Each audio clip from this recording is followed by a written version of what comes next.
आज जब Pakistan cricket board के चेयरमैन मोहसिन नकवी साहब ने जो नई क्रिकेटिंग डेवलपमेंट्स हैं, जो स्ट्रक्चर का रीवैम्प है, सेंट्रल कॉन्ट्रैक्ट्स के लिए नए पाथवेज डिज़ाइन किए गए हैं, उन सब की डिटेल्स दी, तो मीडिया से क्वेश्चन आंसर सेशन भी हुआ।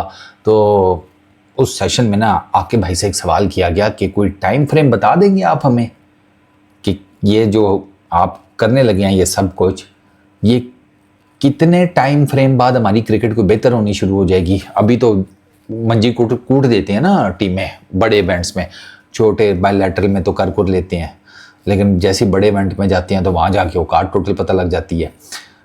आगे जाके ने कहा देखें जी, कोई बिल्डिंग तो बनानी कोई नहीं कि आपको मैं बता दूँ कि जी 6 महीने बाद स्ट्रक्चर हो जाएगा, 8 महीने बाद रंग रोगन हो जाएगा, 9 महीने बाद खिड़कियाँ लग जाएंगी, 10 महीने बाद शीशे लग जाएंगे, फिर दरवाजे लग जाएंगे, 12 महीने बाद, 14 महीने बाद या 16 महीने बाद बिल्डिंग रेडी हो जाएगी, आप आके रहना शुरू कर देना। इस साइड की इस तरह की चीज़ों को टाइम लगता है। And to be very honest एक बात बताऊँ, आपके भाई से 10,000 इख्तलाफात अपनी जगह के ऊपर, और यहाँ बात ठीक कर रहे हैं।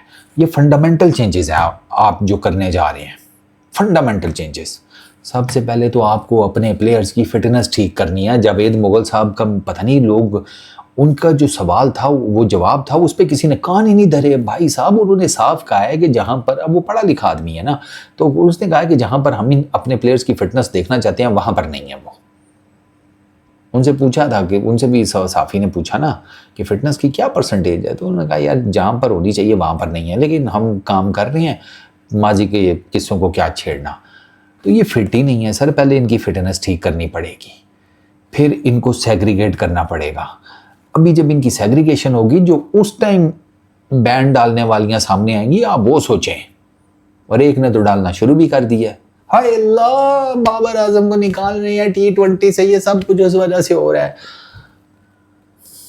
बाबर आजम का तो नहीं पता, लेकिन आपके जहन में बाबर आजम का जो आपने क्रिएट किया हुआ है ना, बाबर आजम से रिलेटेड ये नार्सिसिस्टिक किस्म की अप्रोच, वो पाकिस्तान की क्रिकेट बाबर आजम की क्रिकेट थोड़ी घूमती है।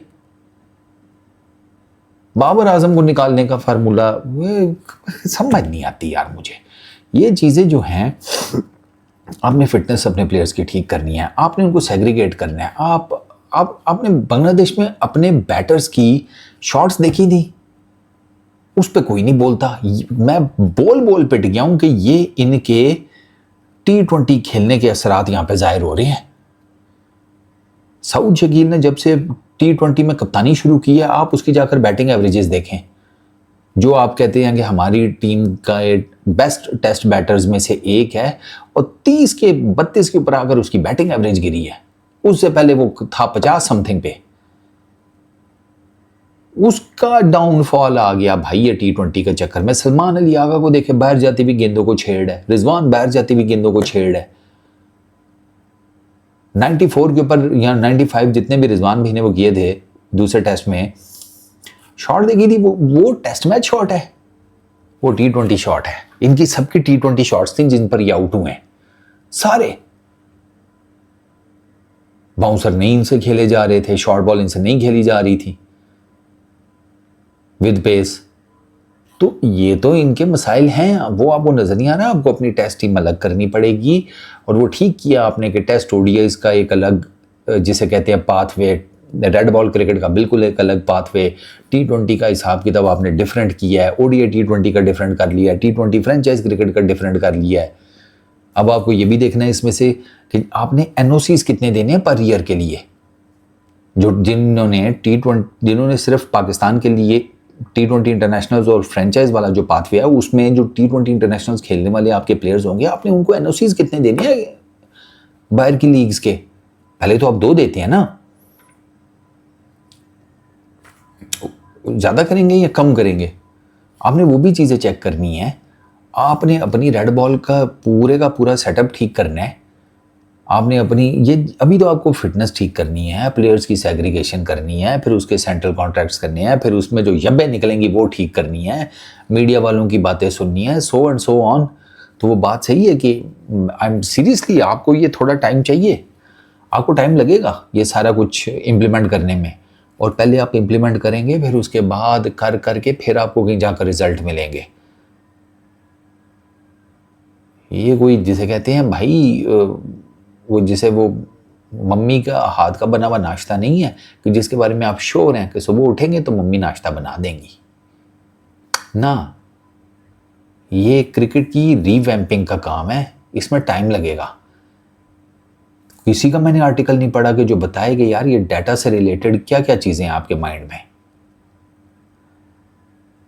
There is a lot of things that come in data, not only averages, batting positions, economies, number of wickets, number of overs, batting positions, sir इसके अलावा बहुत चीज़ें हैं।